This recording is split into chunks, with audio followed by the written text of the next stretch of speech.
Right across Newcastle at the Hunter, 2NURFM 103.7. Great to have this gentleman back with us after all our guests today have seemed to have been on little holidays all over the place, except little old me. But Mark Goswell, our exercise physiologist, on a bit of a golfing holiday and a lot of walking, mate. Mate, I was on the greatest golfing holiday that could ever be taken part of. I went to St Andrews, I went to Scotland. I was there the day that Cam Smith won the British Open, and we followed him the whole time and had the most amazing experience that could be possibly described.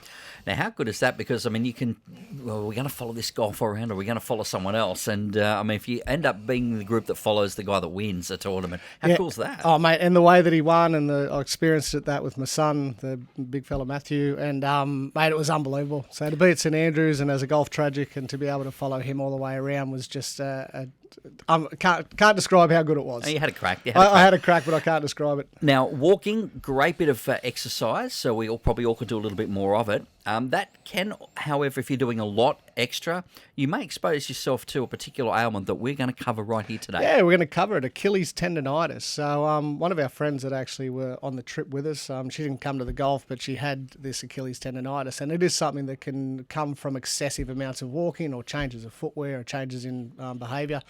Like we walked close to 53 kilometres that week as part of the golf, which is certainly a lot excessive on top of what you'd normally do. And because it's it's a fun thing you're doing, you're not doing it as let's go and get some exercise. You're probably not necessarily noticing in that environment that you're doing a lot. And you weren't planning for it, and it's not something that you'd usually train for. It's just like you get caught up in the moment, so you do a lot of excessive work, and what comes from that is an inflammation in the muscles or in the tendons. Now, the tendons are the parts that actually attach the muscle to the bone. And so when you get a tendinitis, it's just an inflammation into that. And with an Achilles tendinitis, it can sort of be mistaken as tight calves or plantar fasciitis, which is a tightness under the bottom of the foot. And so it can be mismanaged and misdiagnosed and can sort of create a lot of problems later on in life.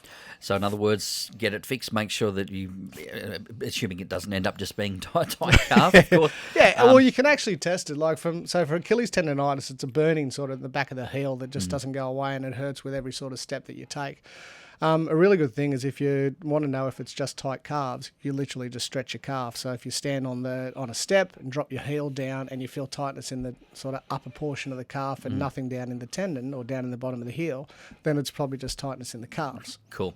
If it is not, there is an exercise you'll try and explain it your way through it that may help. It may help, and it is one of those things that's a lot easier to demonstrate than it is to explain, but on the wonders of radio, we'll do our best. All right, so let's assume that we've got the problem on our right leg here. Yeah, okay, so if we've got the problem in the right leg, what we're going to do is we're going to stand up on the tippy toes on the left foot. Okay, so the non-affected side. The non-affected foot. So you're going to, and hold on to a bench or something. Yeah. So it's not about balance, it's about strength.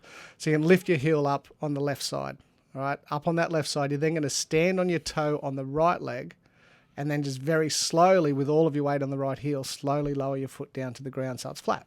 So you're not doing that upper step up motion with the crook foot. Yeah, so you're not doing the up phase, you're doing the down phase. So that's the difference between what we call a concentric and an eccentric contraction. Now, the good thing about doing the down phase, whenever you're doing the down phase of a movement or of a muscle, you're not actually engaging the tendon, so the tendon's not doing anything. So then we're actually just strengthening the muscle without causing inflammation to the tendon itself. Sort of a backdoor approach, really. A backdoor approach. I know it might be a little bit hard to explain on the radio, but it's one of those things. I think we got there. If it's the problem in the right foot, you step on your tippy toe on the left, so the one that is not causing any problems, then gradually put the toe of the right foot down. Yep. And then slowly lower drop on it. All the way down with all of your body weight or most of your body weight if you can. And if you can do that sort of up to 6 to 8 reps twice a day, and then basically, if you need to, anti-inflammatories or anything like that, you can usually get on top of it within a week. And maybe stay off the golf swing just for a little while. No, never stay off golf. No. Golf is life. Golf is happiness. All right, ignore that last bit of advice.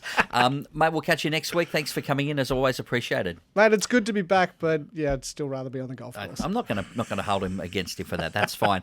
Our exercise physiologist, Mark Goswell, if there's something you'd like him to cover, if it's an ailment or exercise, whatever it is, you can send him an email now and he'll have a look at them over the next couple of weeks. That address is askmark@2NURFM.com.